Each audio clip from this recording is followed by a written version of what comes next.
Unified 911, anong matutulong namin sa'yo? Anya ti maitulong mi ken kapo. Anong may tatabang ko sa Unsay imo? akong ikatabang nimo? Ngini makadabang namisal ka no? Sa anumang wika o dialekto, may tulong na darating sa iyo.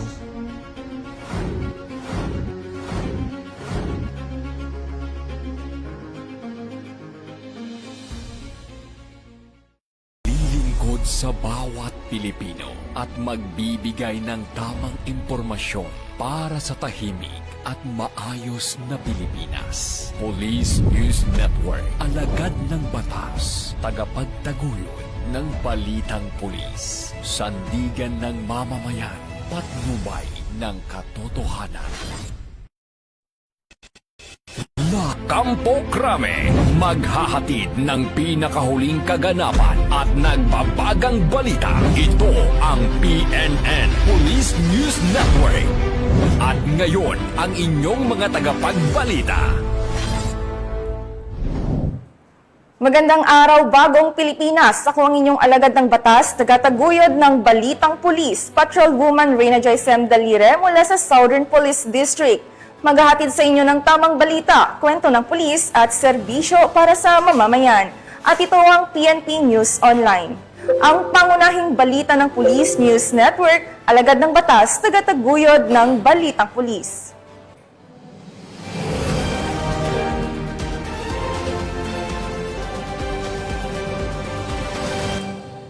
Narito ang mga balitang dapat niyong abangan.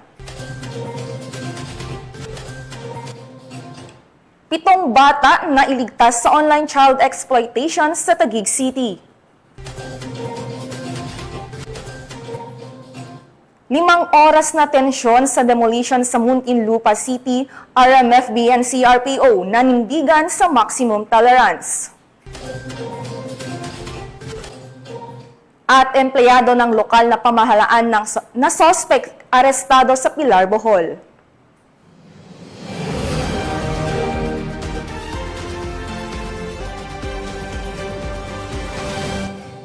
Narito ang mga balitang hatid ng ating PNN correspondents mula sa iba't ibang panig ng bansa.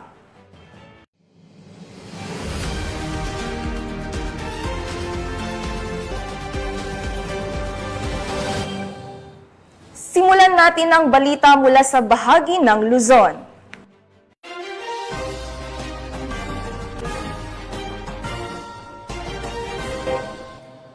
7 menor de edad ang matagumpay na nailigtas ng Taguig City Police sa kinasang entrapment operation at rescue operation laban sa online child exploitation sa naturang lungsod.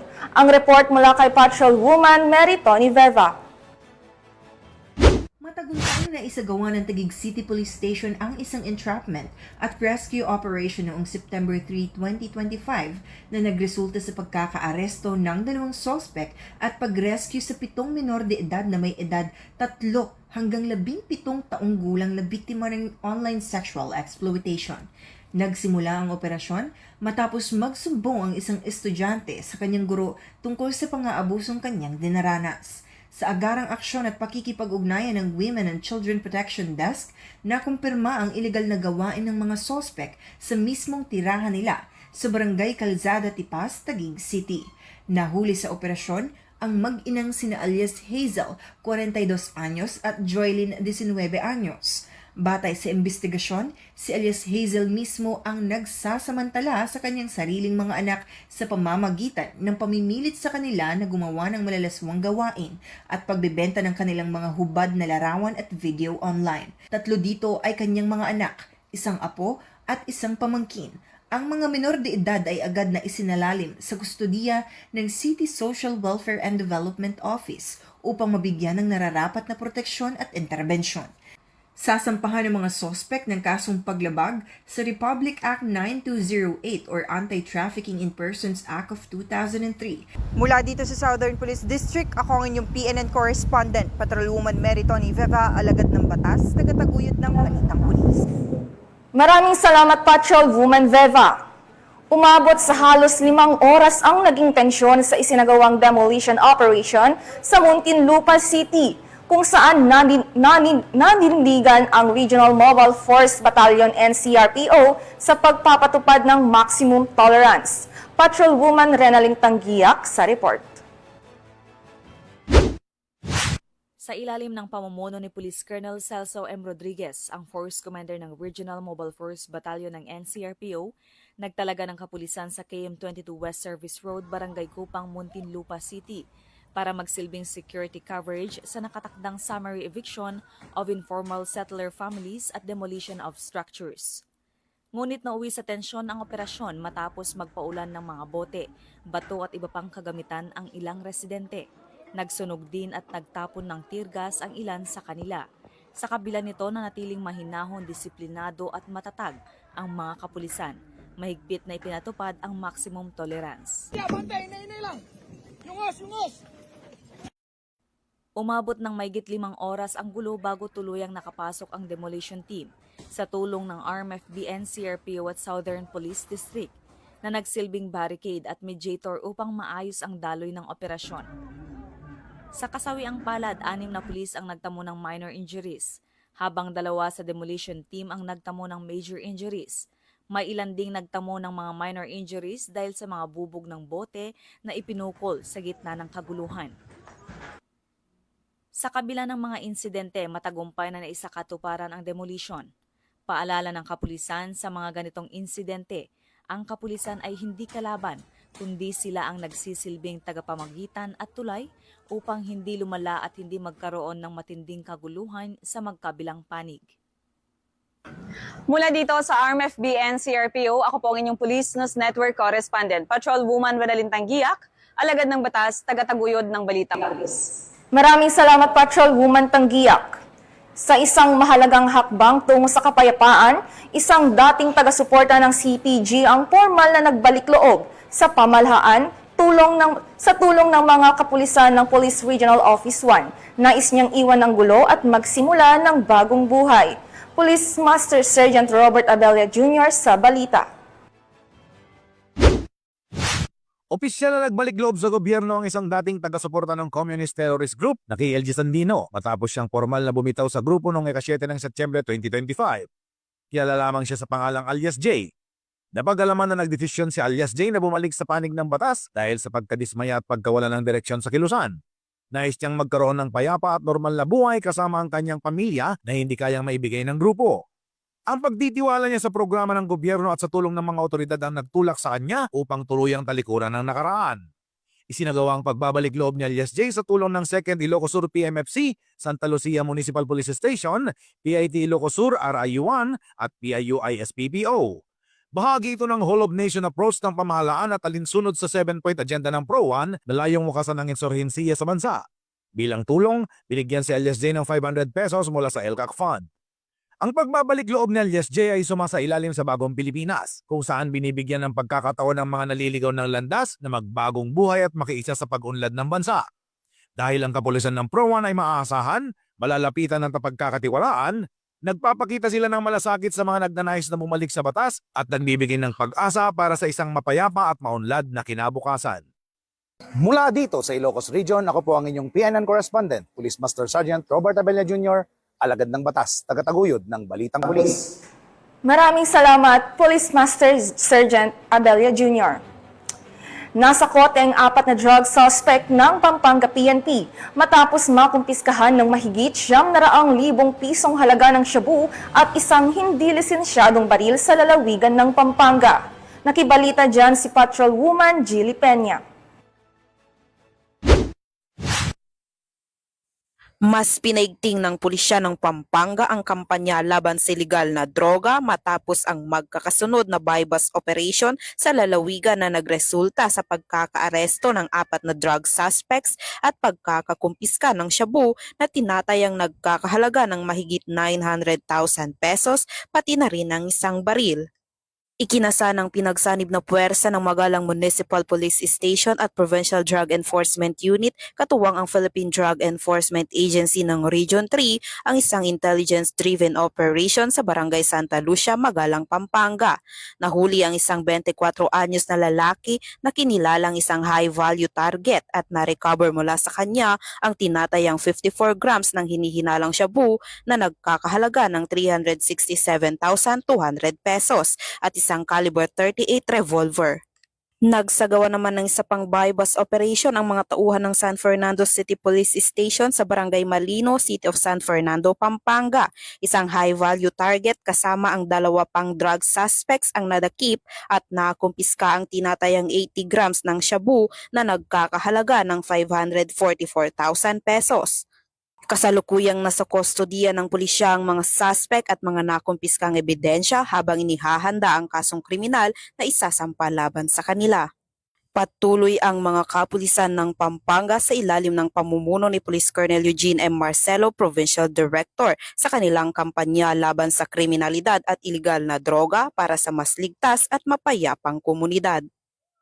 Mula dito sa Police Regional Office 3, ako ang inyong PNN Correspondent, Patrolwoman Jilly Advincula Peña, alagad ng batas, tagataguyod ng Balitang Pulis. Maraming salamat, Patrolwoman Peña. Walang kawala sa batas ang isang tricycle driver matapos itong madakip sa kinasang buy-bus operation sa Puerto Princesa City, Palawan. Yan ang tinutukan ni Patrolwoman Desiree Padilla. Naaresto ng mga operatiba ng Puerto Princesa City Police Office, Police Station 2 ang isang 22 anyos na tricycle driver sa sinagawang matagumpay na buy-bus operation sa Sitio Bucana, Barangay Iwahig, Puerto Princesa City, Palawan noong 5 ng Setyembre taong kasalukuyan. Kinilala ang suspect bilang isang binatang residente ng nasabing lugar na nahuli matapos bentahan ng isang pakete ng hinihinalang iligal na droga ang isang pusher buyer na operatiba ng pulisya. Ang operasyon ay maingat na ikinasa upang masiguro ang pagkakadakip sa kanya sa aktong transaksyon. Bukod sa nabentang pakete ng droga, na-recover din mula sa suspect ang isang coin purse na naglalaman ng 1,100 pesos na buy-bus money at 2 pakete ng hinihinalang shabu. Ang mga nakuhang ebidensya ay sinailalim na sa kaukulang inventaryo at dokumentasyon sa presensya ng mga opisyal at saksi. Kasalukuyang nasa kustodiya ng PPCPO PS2 ang suspect at naharap sa kasong paglabag sa Section 5 at 11, Article 2 ng Republic Act 9165, Comprehensive Dangerous Drugs Act of 2002. Sinasagawa na rin ang masusing investigasyon upang matukoy ang pinagmumulan ng mga illegal na droga na kanilang binebenta. Samantala, pinuri ng pamunuan ng PPCPO ang kanilang mga tauhan sa matagumpay na operasyon at muling tiniyak sa publiko na hindi sila titigil sa pagsasagawa ng mas pinaigting na kampanya laban sa iligal na droga. Anila, nananatiling pangunahing layunin ng pulisya ang pagpapanatili ng kapayapaan at kaligtasan ng bawat mamamayan sa lungsod ng Puerto Princesa. Mula dito sa Home of the Police Eco Warriors, Calapan City, Oriental, Mindoro, ako ang inyong PNN Correspondent, Patrolwoman Desiree Padilla, alagad ng batas, tagataguyod ng Balitang Pulis. Maraming salamat, Patrolwoman Padilla. Isang lalaki ang arestado ng mga otoridad matapos ang matagumpay na buy-bus operation na isinagawa ng mga tauhan ng PNP ng Pasig City. Magbabalita dyan si Patrolwoman Mika May Bahiwag. Arestado ang isang lalaki na kilala sa alias Nono matapos ang matagumpay na buy-bus operation ng Station Drug Enforcement Unit ng Pasig City Police, 8 ng Setyembre taong kasalukuyan bandang alas 8 ng gabi. Nasamsam mula sa suspect ang 6 na pirasong heat-sealed transparent plastic sachet na naglalaman ng hinihinalang shabu na may timbang na humigit kumulang 9 na gramo at tinatayang nagkakahalaga ng 61,200 pesos. Bukod dito, na-recover din ang isang 500 peso bill na ginamit bilang buy-bus money at isang plastic case. Dinala ang naarestong suspect sa SDEU office para sa kaukulang dokumentasyon at paghahain ng kaso para sa paglabag sa Republic Act 9165 o mas kilala bilang Comprehensive Dangerous Drugs Act of 2002. Mula dito sa Camp Bagong Diwa, Bikutan, Taguig City, ako ang inyong PNN Correspondent, Patrolwoman Mika May Bahiwag, alagad ng batas, tagataguyod ng Balitang Pulis.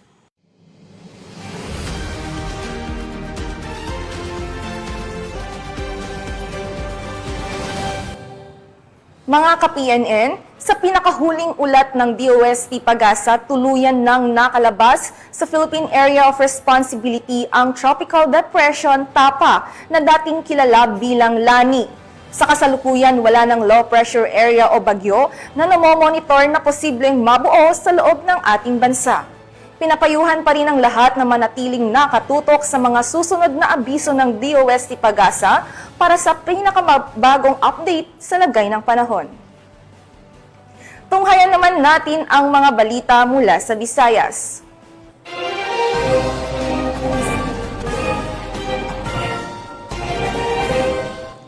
Arestado ng mga otoridad ang isang empleyado ng lokal na pamahalaan na itinuturing na sospek sa insidente ng pamamaril sa bayan ng Pilar, Bohol.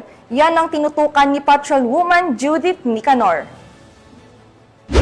Sa kulungan ang bagsak ng isang LGU employee matapos itong maaresto ng Pilar PNP sa pamamaril nito sa 2 biktima sa barangay Inaghuban, Pilar, Bohol nito lamang nakaraan. Ayon kay Police Lieutenant Rogelio A. Baluran, Deputy Chief of Police ng Pilar Municipal Police Station, Bohol Police Provincial Office, bandang alas 6:30 ng gabi nang makatanggap ng tawag ukol sa pamamaril. Kaagad nirespondihan ng mga kapulisan ang insidente na nagresulta sa agarang pagkaaresto ng suspect na si Ruel at residente ng Purok 6 Inaghuban, Pilar, Bohol. Napag-alaman sa isinagawang investigasyon na ang sospek at ang 2 biktima ay nagkaroon ng mainitang pagtatalo na naging sanhi ng pagbunot at pamamaril ng sospek. Sinubukan pa umanong manlaban ng isang biktima gamit ang kanyang bolo na kung saan nagtamo ng sugat sa tiyan ng sospek. Kaagad isinugod sa paggamutan ng sospek at ang mga biktima na nagtamo ng sugat sa katawan at dibdib. Samantala, na-recover mula sa sospek ang 38 caliber na revolver, 3 bala at 3 empty shell.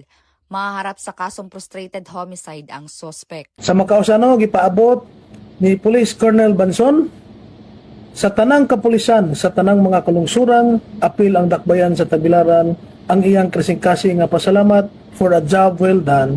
Padayon mo sa inyong trabaho, padayon mo sa inyong pagpaningkamot, o padayon kita sa pagpangalagad sa katawhang bulanon aron panalipdan sila batok sa kriminalidad. Daghang salamat o mayong buntag. Ang kapulisan ng Pilar ay walang tigil sa pagsasagawa at pagpapaigting ng kampanya laban sa namang uri ng kriminalidad upang masiguro ang kaayusan sa kanilang nasasakupan dahil sa bagong Pilipinas ang gusto ng pulis, ligtas ka. Mula dito sa Central Visayas, ako yung Police News Network Correspondent Patrolwoman Judith Nicanor. Alagad ng batas, tagataguyod ng balitang pulis. Maraming salamat, Patrolwoman Nicanor. Nahuli na ng mga otoridad ang top 8 regional most wanted person na may kasong rape sa isinagawang operasyon sa Barangay Quezon Junior, Ormoc City. Magbabalita dyan si Patrolwoman Kimberly Flores. Ng mga otoridad ang nakatalagang top 8 regional most wanted person na may kasong rape sa Barangay Quezon Junior, Ormoc City. Bandang alas 10:35 ng tanghali nang maaresto ang akusado ng mga tauhan ng Ormoc City Police Station 6 kasama ang City Intelligence Team Ormoc at Regional Intelligence Unit 8 sa bisa ng warrant of arrest para sa kasong rape sa ilalim ng Article 266-A ng Revised Penal Code na walang inirekomendang piyansa. Ang akusado ay dinala sa Ormoc City Police Station 6 para sa kaukulang dokumentasyon at tamang disposisyon. Ang pambansang pulisya ay patuloy nakikilos laban sa mga taong lumalabag sa batas upang mapanatili ang kaayusan, katahimikan at seguridad ng bawat mamamayan. Dahil sa bagong Pilipinas, ang gusto ng pulis, ligtas ka. Mula dito sa Eastern Visayas, ako ang inyong PNN Correspondent, Patrolwoman Flores, alagad ng batas, tagataguyod ng Balitang Pulis. Maraming salamat, Patrolwoman Flores.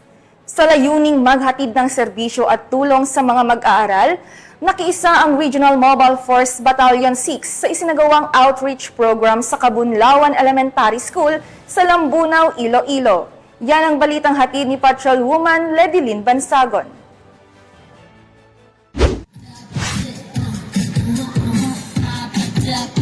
Sa kabila ng layo, hirap ng daan at masamang panahon, isang makulay at makabuluhang outreach program at children's party ang matagumpay na sinagawa sa Kabunlawan Elementary School, Barangay Kabunlawan, Lambunaw, Iloilo nito lamang 8 ng Setyembre taong kasalukuyan. Ang aktibidad ay inisyatiba at pinangunahan ng Lingap Cares PH sa pamumuno ni Miss Lynn Montaliano Macatono at La Marines Restaurant, na pagmamay-ari ni Edgar Catulin. Ito ay bahagi ng pagdiriwang ng kanilang ika-6 na anibersaryo ng Lingap Cares PH. Katuwang may higpit na pakikipag-ugnayan ng 602nd Company RMFB-6 sa ilalim ng pamumuno ni Police Captain Roy Compe, 602nd Company Commander at ng Regional Police Community Affairs and Development Unit 6. Ang nasabing aktibidad ay isinagawa rin bilang pakikiisa ng kapulisan sa selebrasyon ng ika-31st Crime Prevention Week na naglalayong ipakita ang kanilang matatag na suporta at pagsusulong ng ligtas, mapayapa at maayos na pamayanan sa pamamagitan ng aktibong pakikilahok at pakikipag-ugnayan sa komunidad. Tinatayang 6 na pong mag-aaral ng Kabunlawan Elementary School mula grade 1 hanggang grade 6 ang naging benepisyaryo ng programa. Layunin ng aktibidad na ito ay maghatid ng hindi lamang kasiyahan, kundi pati rin suporta at inspirasyon sa mga kabataan. Sa pamamagitan nito, higit pang pinaigting ang malasakit ng pamayanan, pribadong sektor at kapulisan upang matiyak ang kapakanan at kinabukasan ng mga mag-aaral. Hello, good afternoon po.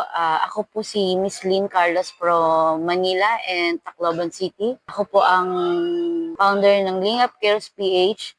Marami kaming mga volunteers. We're here, conduct ng outreach program dito sa may Lambuno Elementary School. Gusto ko lang magpasalamat sa lahat ng mga tumulong kay Sir Edgar ng Lamarings at saka po dun sa mga men in uniform na nakasama namin. Sa lahat ng makasama kong volunteers from Manila, maraming salamat. Ang aim ng group namin, ng volunteerism namin is to give yung social responsibility namin sa community.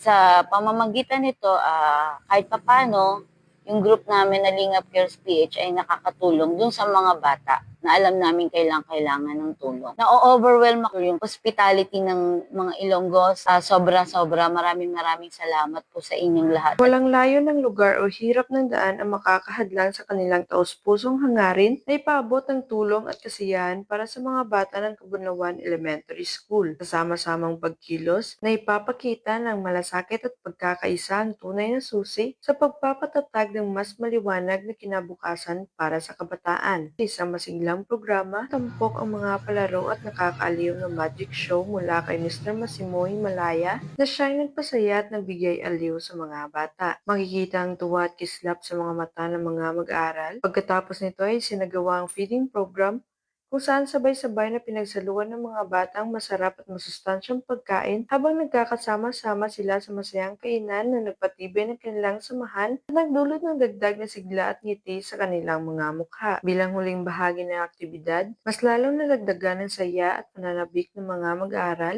na ipamahagi sa kanila ang mga handog na regalong school supplies at bigas na nagsilbing mahalagang tulong para sa kanilang pag-aaral at pang-araw-araw na pangangailangan. Nagtapos ang programa na puno ng kasiyahan, ngiti at pasasalamat mula sa estudyante, kanilang mga magulang, guro, barangay officials at lahat na naging katuwang sa pagsasakatuparan ng aktibidad. Bilang bahagi ng pagkilala at taus-pusong pasasalamat, nagbigay rin ng sertipiko ang paralan sa mga dumalo at naging katuwang sa programa. Tanda ng kanilang pagpapahalaga sa ipanamalas na malasakit at suporta para sa mga kabataan. Ako gali si Iba Perhis, Barangay Kagawad sang Barangay Kabunlawan. Ako nagapasalamat sa inyong tanan na binagid sa Lingap Cares PH, Lamarings PH, 62nd Company RMFB6, 62nd Advisory Council and RP 6. Ang matagumpay na pagtitipon na ito ay patunay na sa pamamagitan ng pagkakaisa at pagtutulungan, mas magiging makabuluhan ng mga programa para sa kapakanan ng kabataan at pagpapatibay ng mas ligtas at mas maunlad na pamayanan. Mula dito sa Police Regional Office 6, ako ang inyong Police News Network Correspondent, Patrolwoman Ledelyn Bansagon, alagad ng batas, tagataguyod ng Balitang Pulis. Maraming salamat, Patrolwoman Bansagon. Narito naman ang mga balita mula sa bahagi ng Mindanao.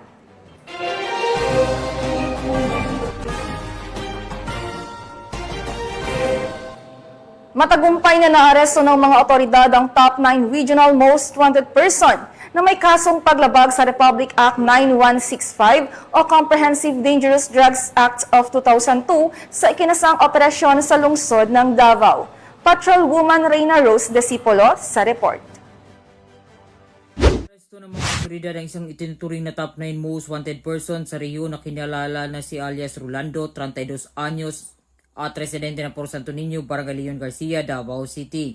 Ang operasyon ay sinagawa bandang alas 11 ng umaga noong Setyembre 8 taong kasalukuyan sa mismong tirahan ng akusado.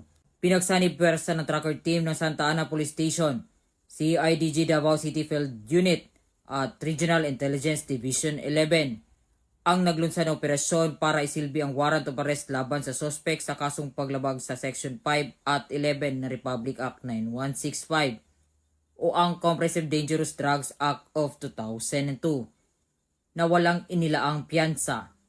Sa ngayon, nasa kustudiya na si Rolando ng Santa Ana Police Station upang harapin ang mga kasong isampa laban sa kanya at isailalim sa kaukulang proseso ng batas. Ang matagumpay na pag-aresto kay Rolando ay nagpapakita na patuloy na determinasyon ng kapulisan sa pagsugpo sa kriminalidad. Magsilbi itong paalala na ang batas ay umiiral at walang sinuman ang makakaiwas sa hustisya. Dito sa Police Regional Office 11, ako ang inyong PNN correspondent, Patrolwoman Reyna Rose Disipulo, alagad ng batas, tagataguyod ng balitang pulis. Maraming salamat, Patrolwoman Disipulo. Arestado ang isang 33 anyos na lalaki matapos mahulihan ng smuggled na sigarilyo sa checkpoint operation ng Glan Municipal Police Station sa Sarangani Province. Nakatutok dyan si Patrolwoman Resalie Umalay.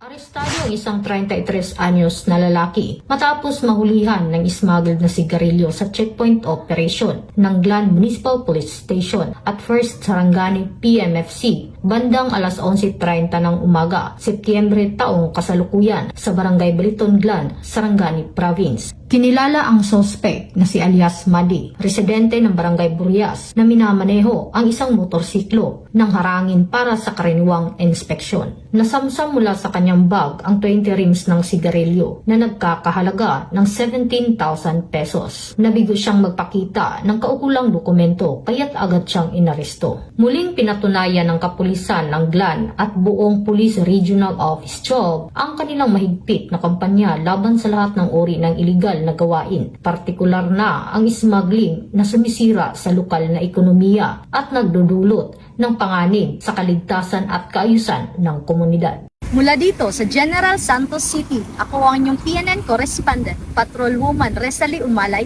alagad ng batas, tagataguyod ng balitang pulis. Maraming salamat, Patrolwoman Umalay. Nasabat ng mga otoridad ang mahigit 400,000 pisong halaga ng hinihinalang shabu at naaresto ang 2 high-value target sa isinagawang buy-bust operation sa lungsod ng Butuan. Yan ang balitang hatid ni Patrolwoman Kay Francisco. Nasamsam ng mga otoridad ang tinatayang 476,000 pesos na halaga na hinihina na shabu mula sa 2 hinihinalang high-value target sa illegal na droga sa isang buy-bust operation na isinagawa ng Police Regional Office 13 sa Barangay Masaw, Butuan City, bandang alas 4:40 ng madaling araw nito lamang Setyembre taong kasalukuyan. Kinilala ang mga suspect sa mga alias na Jepoy, residente ng Barangay San Ignacio, at Toto, residente ng Barangay Bancasi, kapwa mula sa lungsod ng Butuan. Ang operasyon ay isinagawa sa pangunguna ng Regional Intelligence Division 13, Regional Drug Enforcement Unit 13, Regional Special Operations Unit 13, Butuan City Drug Enforcement Unit at Butuan City Police Station 3 sa koordinasyon ng Philippine Drug Enforcement Agency 13. Nasamsam mula sa 2 suspect ang humigit kumulang 70 na gramo na hinihina na shabu, buy-bust money, isang arms core caliber .45 na baril at iba't ibang drug paraphernalia. Ang mga nahuli ay kasalukuyang nasa kustudiya ng RDEU 13 at nakatadang sampahan ng mga kaso sa ilalim ng Republic Act 9165 o Comprehensive Dangerous Drugs Act of 2002 at Republic Act No. 10591 o ang Comprehensive Firearms and Ammunition Regulations Act. Ayon kay Police Brigadier General Marshal Mariano P. Maestrado IV, Regional Director ng Police Regional Office 13, ang tagumpay na ito ay bahagi ng pinaigting na kampanya ng Pro-13 laban sa iligal na droga at kriminalidad sa rehiyon ng Caraga. Mula rito sa rehiyon ng Caraga, ako yung PNN correspondent, Patrolwoman Kay Francisco, alagad ng batas, tagataguyod ng balitang pulis. Maraming salamat, Patrolwoman Francisco. Pinangunahan ng Philippine National Police, katuwang ang Armed Forces of the Philippines at Commission on Elections ang matagumpay na Peace Covenant signing sa Special Geographic Area ng Bangsamoro Autonomous Region in Muslim Mindanao. Ang balita mula kay Patrolwoman Veronica Lagi. Samahan ng PNP, AFP at COMELEC ang isinagawang Peace Covenant signing bilang paghahanda sa BARM parliamentary elections na ginanap sa Carmen North Cotabato nito lamang buwan ng Setyembre taong kasalukuyan. Dumalo rin sa aktibidad ang mga tumatakbong kandidato para sa lokal na posisyon, mga lider ng komunidad at mga kinatawan mula sa iba't ibang sektor ng naturang lugar. Naging pangunahing bahagi sa Peace Covenant ang pangako ng mga kandidato na panatilihin ang kapayapaan, igalang ang resulta ng eleksyon at iiwas sa paggamit ng karahasan o pananakot laban sa kanilang mga kalaban sa politika. Ang naturang aktibidad ay naglalayong maitaguyod ang mapayapa at maayos na halalan sa darating na eleksyon sa rehiyon. Ipinapakita nito na ang buong dedikasyon ng PROBAR, katuwang ang mga stakeholders at komunidad na matiyak ang mapayapa, maayos at ligtas na halalan sa rehiyon ng Bangsamoro.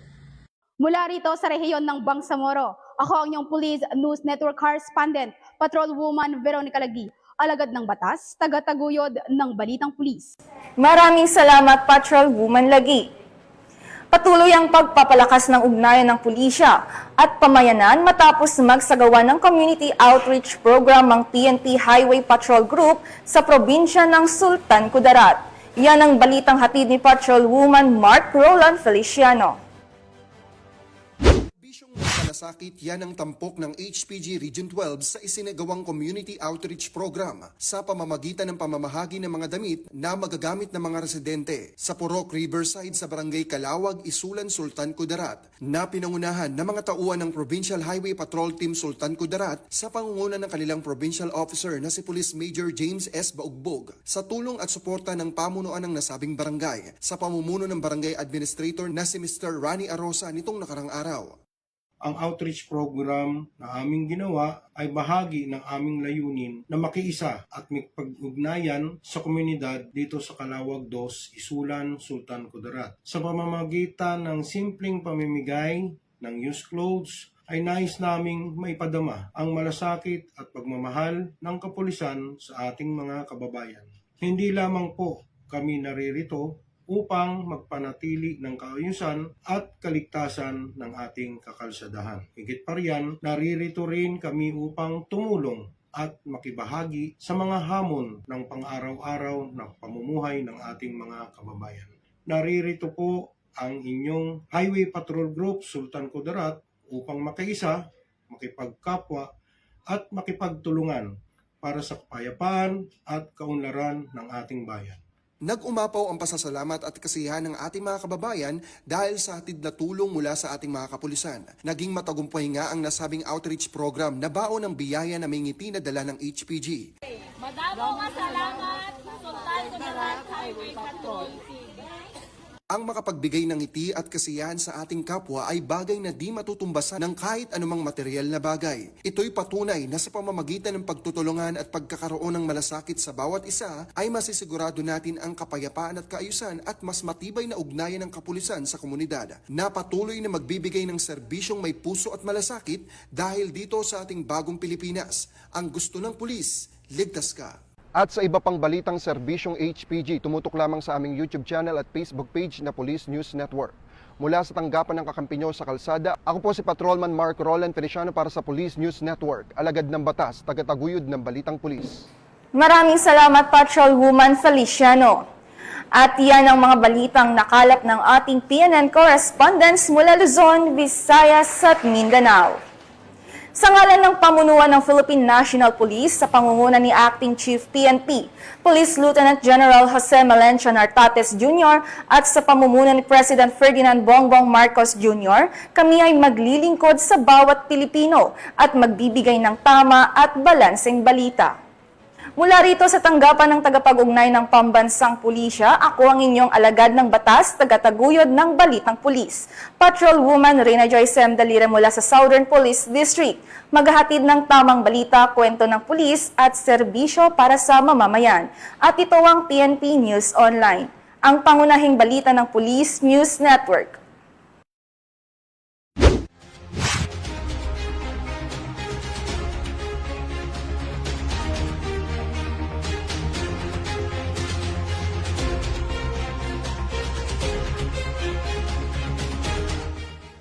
Police News Network, alagad ng batas, tagapagtaguyod ng balitang pulis.